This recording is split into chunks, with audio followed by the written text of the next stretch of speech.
Hello, I am Alexa Fischer. This is the Wishbeads podcast, and I'm delighted because I have another wonderful guest for you. Lesley Turner is a wish warrior. She's someone that I met probably close to 2 years ago, and she attended a wish circle in a very, very dark and challenging time in her life. She had enough personal power to feel that spark inside that said, okay, I need something more. I need some support, some encouragement, and a ray of hope. And that's what tugged at her heart to attend, despite her current circumstances. So you're going to hear all about her journey and where she was then and where she is now. And I think that right now, all of us in some capacity can relate that there is darkness around. Darkness can sometimes force us to see the light, to look for the contrast, to look within ourselves for the perseverance it takes to get through many challenging circumstances. And yet that's what is part of what drives me to create products, courses, experiences that lift people up, that awaken them to the power that they have inside themselves already, the power that you have inside of yourself already to create the life that you want and the world that you want to live in. That's what I'm all about. So here we are.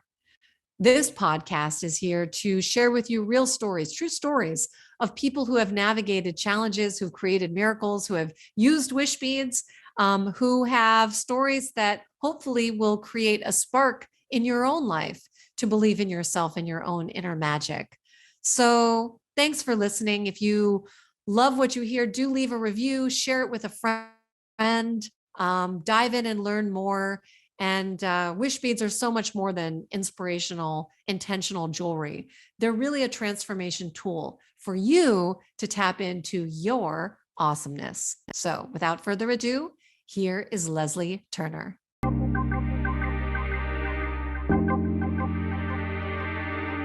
Lesley, it is my absolute honor and privilege to welcome you to the Wishbeads podcast. I am so happy to have you here and to share your remarkable story. Hey, well, thank you for having me. Well, we're going to go back in time a little bit because when I first met you, you had joined a Wishcircle, which is where we gather online on Zoom to be guided through visualizing your life as if you're living your wish. It's the powerful first step in the Wishbeads journey. And some people choose to put their camera on or not, and that both are fine.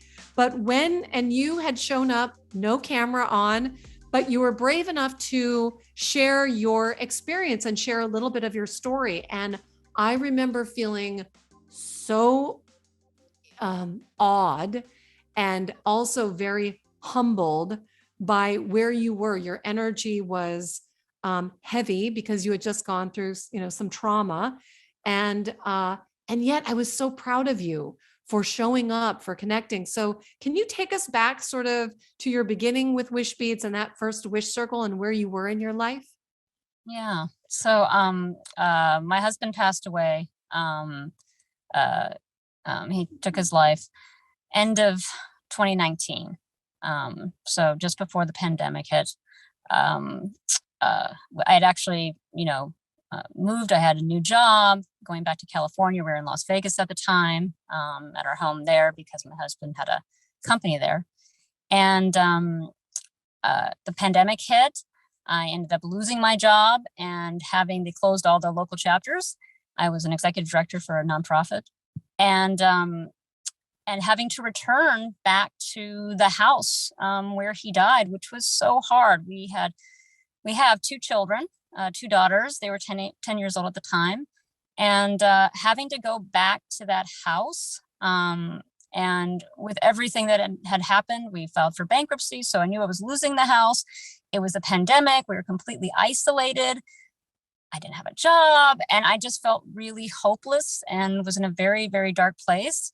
And I connected with Wishbeads. I think I first discovered you through some of your courses when I was an executive director, and got on the list and heard about the Wishcircle, and I signed up for that because even though I was trying to connect with different widows, and there were some grief groups that I was a part of, I didn't want to just keep talking about the loss. I was surrounded by loss all around me. So I wanted to focus on something positive. And that's what I loved about the Wishcircle, because it was a group of women getting together and supporting each other on a wish, something that they wanted, a goal for the future. And that's what I love. So even though I had my camera off, I just so desperately wanted to connect and focus on something better for my future. And that's how I found you. Lesley, I honestly, I think you did share so bravely where you were in your life. And I remember all of us felt that power. And the power wasn't so much the shock of your story, but I was in awe of your personal power. That, all that you had in front of me, by all rights, you could be in bed, overwhelmed and paralyzed. And I'm sure that your two daughters, and knowing that you were their force and their protector and their source of strength, I just am so amazed by watching you now. You are a dedicated Wishcircle participant and now a friend, and seeing you show up with that same light, that courage. And it's ironic that as I'm looking at your camera, you now have, like, as I'm talking about light, there's actually sunlight pouring in from your sunroof right now, like, life imitating this sentiment. But it's true. You have this warrior light that's inside of you. And I watched progressively as you kept showing up, sharing your story. It was like the light inside of you was feeding itself and growing as you created new ideas. So what was that experience like? Tapping back in month after month, using the visions that you did see in the Wishcircle as a guiding force in your life. Can you tell us a little bit about that journey? Oh yeah. Well, that was what was so wonderful, was just not having that one occasion of coming together and saying, okay, let's quiet the mind, let's have a visualization and see where you see yourself in the future. But it was done every month. And so that each time that I would make it my goal to do something to get a little step closer to my wish.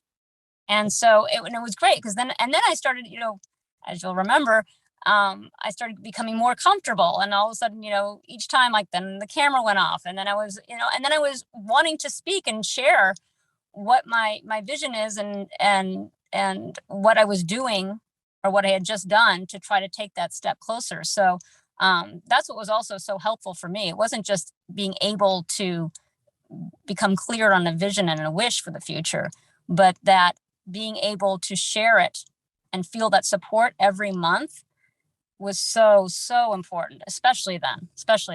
So incredible. Do you remember some of the visions that you had that actually became like little signs and goalposts for you as you did in fact transform your life? Because you did move, you do have a new company, you do have, like, things have evolved. Do you remember some of those specific moments, and would you feel comfortable sharing? Oh, absolutely. I mean, I think the biggest one for me was just getting out of that house.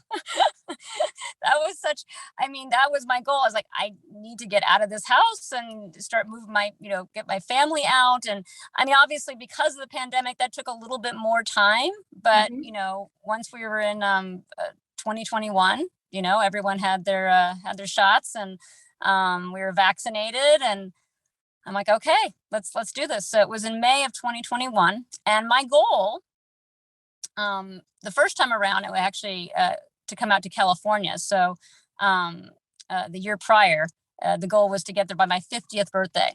And I did. I went to California. I said, I'm not celebrating my 50th birthday in Las Vegas. Some people go there to celebrate their 50th birthday, and you're like, I'm out of here. No. So we were in Laguna on the beach with my family, a couple of close friends. It was lovely. I mean, this is during the pandemic, so there was no big party, but that was wonderful. So then having to, return, then I'm like, okay, we've got a little setback, that's fine. The pandemic's here. Okay, let's now. But again, because of the Wishcircle, I'm like, I'm still determined. We are going to get into California. And despite all the loss, the financial loss, no job, because I kept thinking, oh, where do I need to go? And we ended up going back to where we, originally lived, also as a family, in Beverly Hills, which sounded crazy because I'm like, I can't afford that. And, but my girls had friends there. They wanted to be in school. It is a good school district. So I said, all right, let's make that happen. And it did, miraculously. It did. So, yeah, that was that. I want to go a little bit specifically into that conundrum, because many of us have concepts that we'll see something or have an inkling about what we really, really want. And then that voice comes in and says, but that's Beverly Hills. That's so expensive. I can never fit there. But you kind of were listening to what the girls wanted, what you wanted. I remember you would see visions of the ocean. You would see yourself in California. And then you have to, one of the steps of Wishwork is saying it out loud. And here's where you enlist others to help support you in that. And if I remember correctly, I think your first move to Beverly Hills was by living in someone else's home. Wasn't that correct? Like an opportunity opened up that was like, oh, wait a minute. Exactly. Yeah. Because I basically came out thinking, I'm just, sofa surfing, with my family, just staying at different friends' house. And a good girlfriend of mine, when I told her, my situation, she said, oh, and because again, it was a pandemic, she had just purchased a condo above hers that they were renovating, but nobody could come in to really do any work at it. So they had an empty condo. Yeah. And, which was amazing. In Beverly Hills. Yeah, in Beverly Hills. And because of that, I was able to, get them enrolled in school. And, so that was wonderful. So that's where, yeah. And you'll remember, and I was, attending all the wish circles from there, at that new condo. And then it was just, finding a permanent place for us, which we eventually did. Yeah. And so I think that for everybody listening, again, our wishes, I don't know why society, and I actually have some theories about this. I think that it's very lucrative for the media industry to program us to believe in fear, the worst case scenario. Why? Because people click on it. Fear is a very reactionary energy that keeps us hungry for whatever, more shopping, more drinking, more whatever, because we're staying in this state of alarm. But I hope that as a society, we're waking up to the fact that there is a more graceful, loving, compassionate way, and that starts with us. And so for you, again, because of this warrior commitment to do better for your girls and for yourself, and to get out of this time and to build a beautiful future that you deserve, you stayed in the magic. And despite the fact that maybe even people in your world, maybe, I don't know about this, but said like, what are you thinking? Beverly Hills, why don't you move somewhere more sensible, more, but you fought for your dreams. What a powerful example for your girls.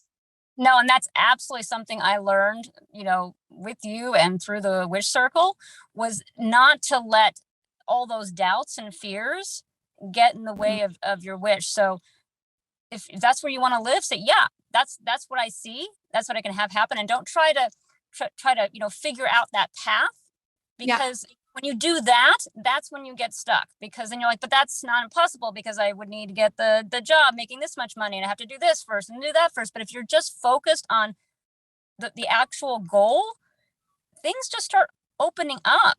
And as you remember too, it was not only just coming back here and having my girls enrolled in school here, all that happened, but I also had, the vision of, being by the sea and having our horses again, and, having a ranch. And, at the same time, I was also focused on, well, how can we, help others and have, do something for kids and a kids camp, because I have so desperately also needed things for my girls to be involved with and see their friends and other children that were, impacted by a loss. Yes.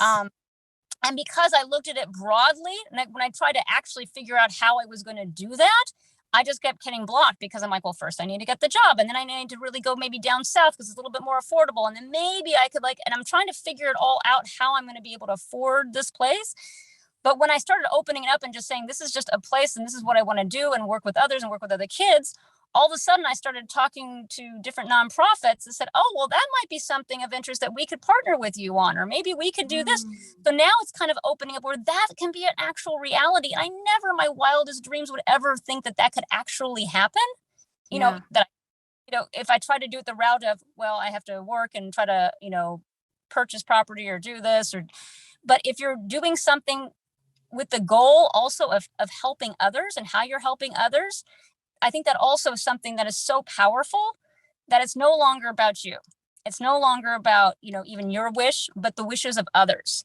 And when you start focusing also on how, yes, you have your wish, but you're also focused on the wishes of others and bringing that all together, there's power in that. There's some serious power in that. Right. So, and that's the spot that I'm at. That's where I am now, where yes, I have my wish, but I'm also looking at fulfilling other wishes. Yeah.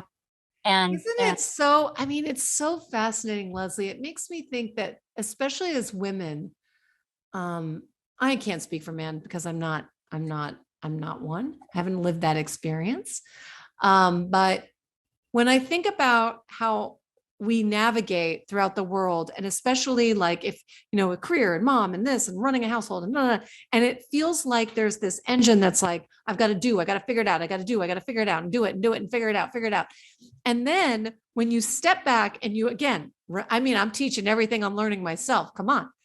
But when you embrace the magic, the softness of allowing, like allow the intention and surrender to the universe, God, whatever you want to call it, to orchestrate the magic for you, suddenly you're like, woo, thank you. Like, wow. And for me lately, as I've been really juggling again, quite a few things, projects and goals, ambitious wishes, I find actually I'm to a place where the only way I can shepherd these things to being is to allow more softness, play, creativity, fun, joy, gratitude. How do you bring yourself back to that? Less of the doing, the white knuckling it, and more of the graceful allowing. Do you have a practice that you do? Well, meditation's a big part. Just being able to, quiet the mind, because when we start panicking, which I'm no stranger to, because, especially when everything just started falling apart and your first reaction is to panic and go, oh my God, what am I going to do next? But when you breathe and just let your mind just settle.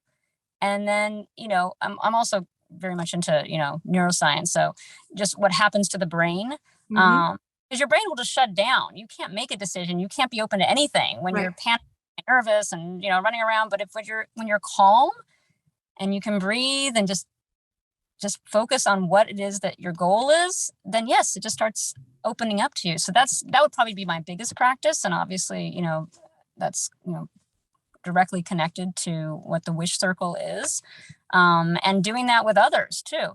Not just for myself, but actually, meeting with other women. I went on a walk with some women that I met from First Tuesday, actually. And we did a Wishcircle together. And it was awesome. I love that. So you led your own Wishcircle? I led my own Wishcircle. Yes. Sorry. No, you kidding me? This is my dream. My dream is actually to teach other people how to do it, to make it your own, to get people wishing, to come together, to support one another. This is my dream, because this is not about me. No. It's really just about giving people a blueprint. And in fact, we're introducing a little package where people can host their own Wishcircle and have little products that they need at a discount and steps how to lead one. We're launching in August, so the timing of this couldn't be more perfect. Nice. Yeah. And so I did, and that was the other thing that's so great, because again, when you're connecting, and I'm just, because of the pandemic and all the Zoom calls and everything, it's like I just so much wanted just to connect with real people again. Yeah. Being able to do those Wishcircles, live is so awesome. And the women that and these are all women that I just met. I mean, we just met, and on a walk, so we didn't know each other at all. So this was so great that we're taking the time. We did the guided meditation and visualization, and then afterwards, when we were talking about what we saw and where we wanted to go, we were helping each other out. Like, oh, this is what you're looking to do. Well, I actually know someone who can, and that again is the power, right? So we're connecting and helping each other with our wishes because we're talking about what it is that we want. And it's just that there's so much power in that. So There's so much power in that. Oh, Lesley, we weren't even going to talk about this. Well, I know, didn't know we were going to talk about this. I forgot to mention that to you. Oh, it makes me so happy because I think that, people think, oh, well, I don't know how to do it, or what are people going to think? And when we realize we literally have everything that we want and need at our fingertips. And if we can pull together, help one another out, it feels so good to help somebody else, to make an introduction to, we have more resources than we realize. And I think that to hold space for that and community for that, that is what it's all about. So what a great, wonderful sign and omen for, what's to come. Thank you, Lesley. It's incredible. Yeah, no, and it felt good too. So just doing more of that and connecting to others. And Yeah. that's not even with a wish circle, but just even connecting. Like I have some, mom friends, and just talking about, because instead of just talking about, oh, how do we get through this? And, Yeah. dinners and, all the things that we have to do and think about, and we're going a million miles a minute, but then say, but what else is it that you really would love to do? And finding out that, and then saying, okay. And, I have a mom that, wants to write children's books. And because she told me that, every time I see something, because I'm also very much kind of, involved in the literary world, and I have a passion for writing. But every time I see something for children's books, I, hand it over to her and say, we should do this together. It's just, it feels so good. Like I said, it's not just about wish, but focusing and helping others with theirs. So it's so beautiful. Well, I think that there's a couple of different ways that we can move the conversation. One, I am interested to keep an ongoing conversation with how we can offer wishing as a way to navigate through grief. And I think that this time that we're in, both the grief space as well as the mental health space, is really going to be our task for this time, because the impact that this pandemic and other things have had on our mental health, especially for young people, is unbelievable. And when I'm working on a new project, and I did a test group of young people, every single one of them has said that they've suffered from anxiety and depression. Some of them even said that suicidal thoughts have crossed their mind. Oh, And absolutely. like, what? And you have teenagers and I have teenagers, and this is our future. So sorry. yeah, no worries. That's okay. We've got some people texting us. That's all right. You're a busy lady. But I think that there's some interest and interesting things that we can do to help bring this conversation. But maybe we can pivot a little bit and talk, Lesley, about the work that you're doing now, because here you are, you've moved to Beverly Hills. Your daughters have reconnected with their friends, creating new friends in Beverly Hills, and you have recently started a company and have a very incredible client that I'd love for you to talk a little bit about too. Yes. Okay. So I finally, and that was also something that I just said, oh, there's no way. I have to, find a job. I mean, even my own daughters were like, Mom, you just don't focus on this. I know you want to have your own company and do that, but you really just need to get a job somewhere. So it was hard to try How to about say, a job, Mom? I know, right? So, and really it's like, and I was, looking for things, but my goal was still, what I wanted to do was have my own company, do video production, which is something I did years ago. But do something that, had meaning for me.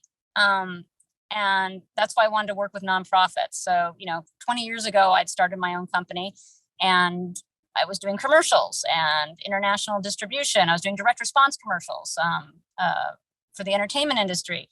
Nothing really that inspiring, but I was, getting started, but it was exciting. It was my own company, and allowed me to travel and things that I wouldn't be able to do right now anyway as a mom. But wanting to get back to that. And here it is 20 years later from when I started that company, I'm finally going down that path is something that I always wanted to do. It took me 20 years to get back. Doesn't matter. Time's irrelevant. Here we are. 20 years later. So,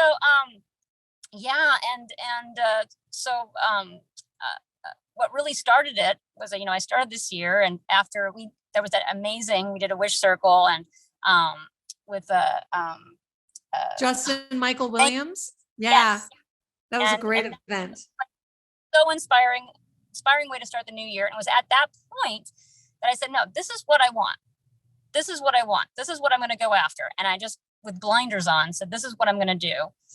And months before, I had gone to, it's called the Alive Together event that Dee Dee Hirsch puts on. And Dee Dee Hirsch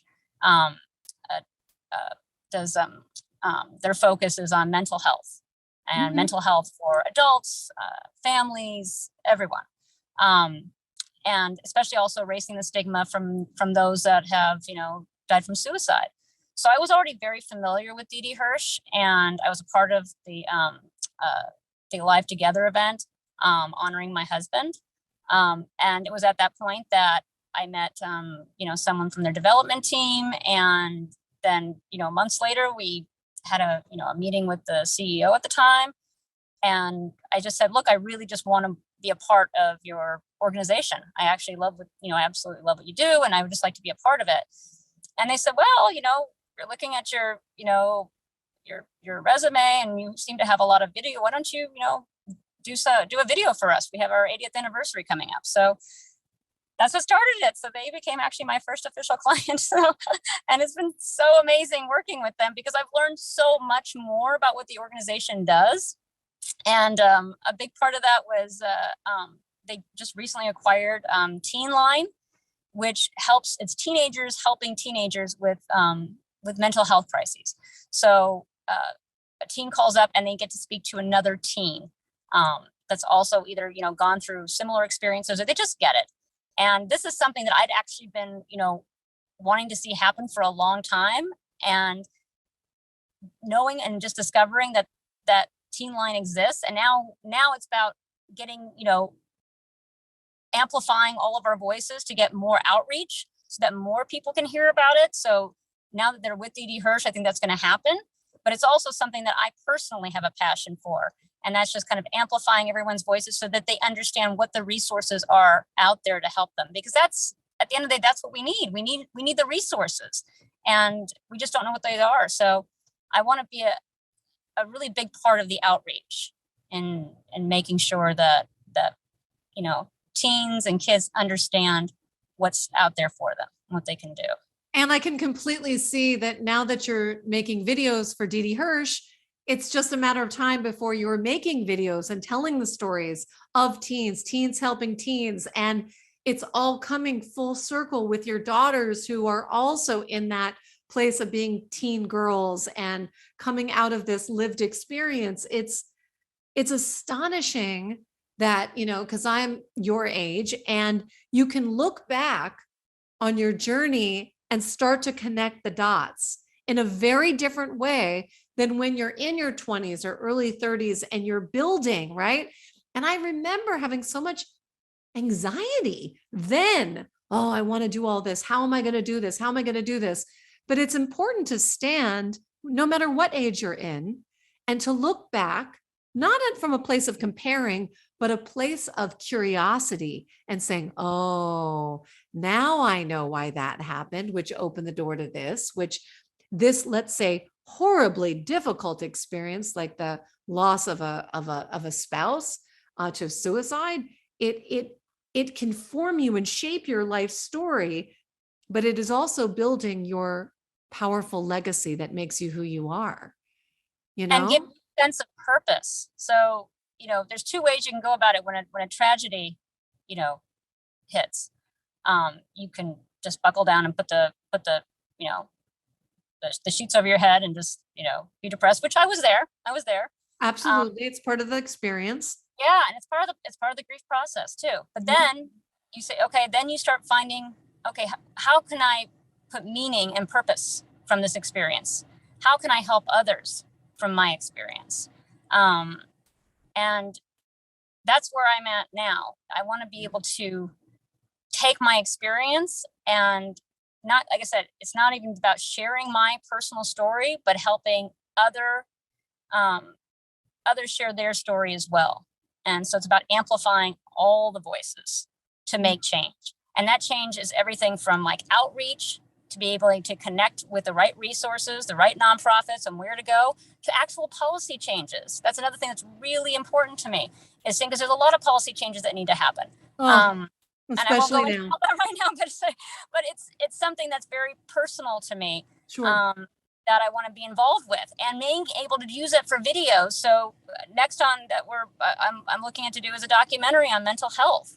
And I also want to help using my videos too to help elevate those in the political forums that do understand the importance of having these resources and having the policy changes that we need, helping to elevate them as well and elevate their voices. So that's what I my videos. Yes. So tell us a little bit about your company, where people can find you and learn more about your work. Okay. So I was so excited. I got, when I got my client and I've been working with them. And so, right now it's just on my LinkedIn. Great. Not just, you can find me on LinkedIn. Yes, on LinkedIn. But hopefully, actually, I shouldn't even say that, because my goal is to actually have my website up before this actually goes out. So we'll be updating with links of where you can find. Do you have a web address that it's going to eventually live? Yes, eveseyes.com. That's EVESEYES.com. And we're going to put it on our website. And if you click that link, friends, and you find nothing, no problem. Find her on LinkedIn. It's not hard. It's a click instead of a click. It's all good. But Eve's Eyes, so it's the vision of women coming together. So, I love it. Eve's Eyes. So good. It's a powerful perspective. And I am seeing your joy radiate from you, and your purpose and your passion. And it's so awesome, Lesley, to watch you step into all of that. It's such a powerful force. And I have a feeling our connection and collaboration, it's just beginning. I'm doing a lot of work behind the scenes with the next sort of epic chapter in my wish journey. And it too is, one of our goals is to improve mental health and to reach people with a passion to say, look, we're creating the world right here in our minds and hearts.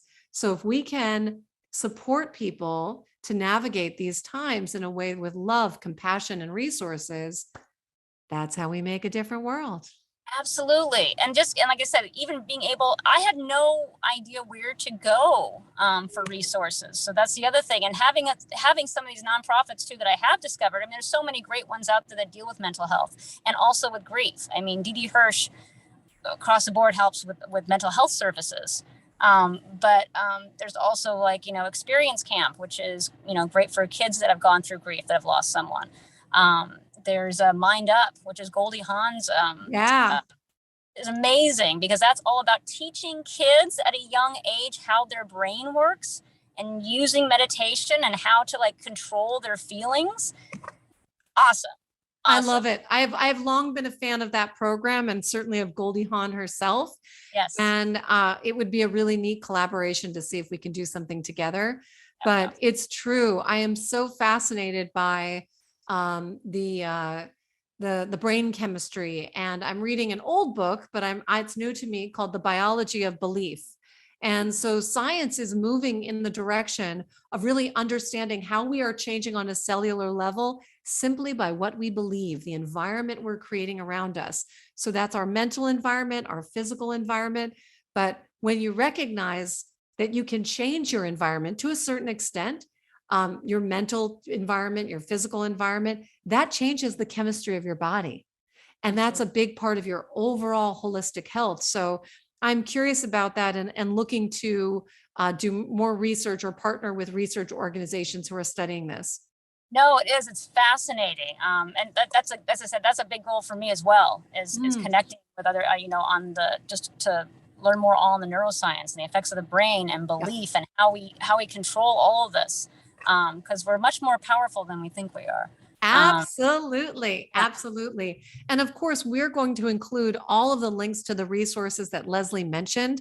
Anyone listening to this, we're just delighted that you're hearing Lesley's story, but also do pass along any of these resources to anybody that you know who may benefit, a teen, someone going through grief, anyone who you sense might be going through a hard time, to let them know that there are resources available. You are not alone. And by all means, you are always welcome to wish with us every month on our virtual Wish Circle. Lesley, I'm so proud of you. Alexa, I couldn't have I would not have been here without you. I swear to God. I mean, you helped me so much through such a dark time. So thank you. Oh, well, I'll tell you, you hit it when you said, if you can do the work in your life that you find meaning and purpose, that actually is about helping others, it just becomes this quantum win. It's a quantum win. And I feel like that's the new time that we're entering in as humanity. The way that we are going to navigate the very real and big challenges is to understand that we are together in this, that we are one humanity. And when we can realize the joy, the gift, the miracle of that, then we are going to get rid of the old narrative, the everybody fight for themselves, the old Darwinian nonsense of the survival of the fittest. It's old, it's over. Yeah. And we're ready for this new era, this era of grace and awe and sharing and love and friendship. And that's the mission. I mean, you and I are doing the same thing in our own ways. And I would imagine in ways that we'll do it together, where we can really show people that there's another way, a better way. Yes to all of that. Yes. So that's what we're going to end this on. Yes to all of that. Oh, Lesley, we're so excited for you. I'm so proud of you. We are going to be releasing this podcast next week, which is the month of July. And we are going to be co-hosting a Wish Circle together on Saturday, July 30th of 2022. And if you're listening to this at some point in the future, yay you. We wish every month. So check the website, join the next virtual Wish Circle, say yes to yourself and your wishes, because in the end, everyone wins. That's the truth. Yes, and it'll change your life. Do it. Do it. You're the best, Lesley. Thank you so much. I can't wait to see what unfolds next for you. Thank you. I'm excited. Yay. And if you are listening and watching right at the launch of this podcast, then you can join Lesley and I for our upcoming virtual Wish Circle on Saturday, July 30th at 10 a.m. Pacific, 1 p.m. Eastern Time. And if you are listening in some point in the future, do not miss your chance to attend virtual Wish Circles, which are held every month. Head over to the website and you can search under the tab Learn and select Join a Wish Circle and sign up. They are free. They are on Zoom. And it's kind of the best part of the Wishbeads journey, where I lead you through a guided visualization where you can picture your wish as if it's already come true. You can also listen and find the guided visualization at wishbeads.com/yes. So say yes to your deepest desires. Say yes to the future that you're ready and willing and able to create. Say yes to the world that you want to live in, because when you wish, it's not just a win for you, it's a win for the world. All right, people, have a fabulous, fabulous day. Thank you. Go ahead and subscribe, share, review, all the good stuff that helps us share our mission and message. I would appreciate that. And I'll see you next time.